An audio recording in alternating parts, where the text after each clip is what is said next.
ભાવનગર મહાનગરપાલિકા દ્વારા ભાવનગર શહેરમાં અલગ અલગ વિસ્તારમાં નવા બનેલા રસ્તા ઉપર ફરી ડામર રોડ બનાવતા સ્થાનિક લોકો શું કહે છે તે જુઓ। ભાવનગર મહાનગરપાલિકા દ્વારા જ્યાં જુઓ ત્યાં નવા બનેલા રસ્તા ઉપર ફરી ડામર રોડ બનાવવામાં આવે છે અને જ્યાં જુઓ ત્યાં ડ્રેનેજની લાઈન નવી નાખવામાં આવે છે, પરંતુ ખોદીને જતા રહે બાદમાં થોડા સમયમાં જ અનેક વાહન ચાલકો પરેશાન થઈ ગયા હતા અને અનેક લોકો ખાડામાં ફસાઈ પણ જવા પામ્યા હતા। ત્યારે સ્થાનિક લોકોનું કહેવું હતું કે અમારા ટેક્સના પૈસા નવા બનેલા રોડ ઉપર ફરી રોડ તોડીને નવી બનાવે છે અને ભ્રષ્ટાચારના આક્ષેપો પણ કરવામાં આવ્યા હતા। એટલું જ નહીં, સ્થાનિક લોકોનું કહેવું હતું કે જ્યારે 5 વર્ષ ચૂંટણી આવે ત્યારે જ લોકોને નવા રસ્તા બનાવવામાં મહાનગરપાલિકા સારા કરવામાં આવે છે।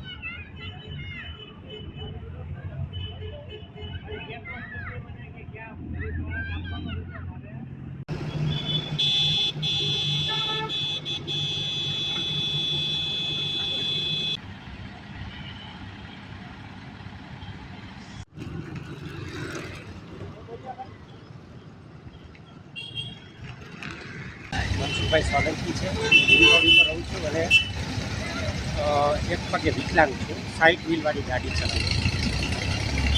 પરંતુ અમે એક વિકલાંગતાનો સામનો તો કરી જ છીએ, પણ સાથે સાથે જ્યારે આ રોડ બને છે, ભલે બનાવવો કે ડેવલપ કરવો સારી બાબત છે, પરંતુ એના કાંઈક નિયમો હોવા જોઈએ, એના કોઈ ક્રાઇટેરિયા હોવા જોઈએ।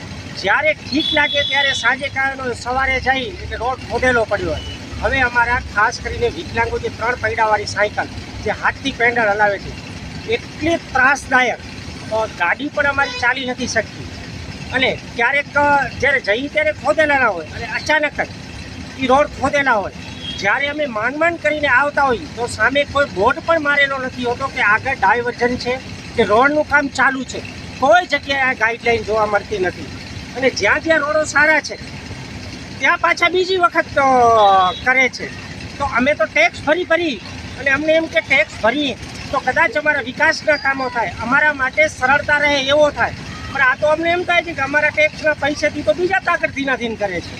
અહીંયા તો સતત અમને એ જ પરેશાની એ જ, અને એક તો ઘણા બધા અમારા વિકલાંગો હું પણ આવી જાઉં કે જેને ફેફસાની તકલીફ છે, કોઈને દમની બીમારી છે, તો આ જે એની રજ ઉડે છે, તો શું આ લોકો પાછે એવા કોઈ કારીગરો, એવા કોઈ એન્જિનિયરો નથી કે જે એક જ વખતમાં આ બધો પતી જાય? શું એ ક્વોલિટીવાળા એન્જિનિયર કોઈ એવો નકશો મહાનગરપાલિકા પાસે નથી કે જેના કારણે એક જ વખત રોડ ખોદવો પડે કે એક જ વખત? અને જ્યારે હું એમ કહું છું કે 5 વર્ષ સુધી પ્રશાસન શું કરે કે જ્યારે ચૂંટણી નજીક આવે છે ને ત્યારે લોકોને બતાવવા માટે ફક્ત મને તો એવો લાગે છે કે ત્યારે જ આ કામ શરૂ કરવામાં આવે છે।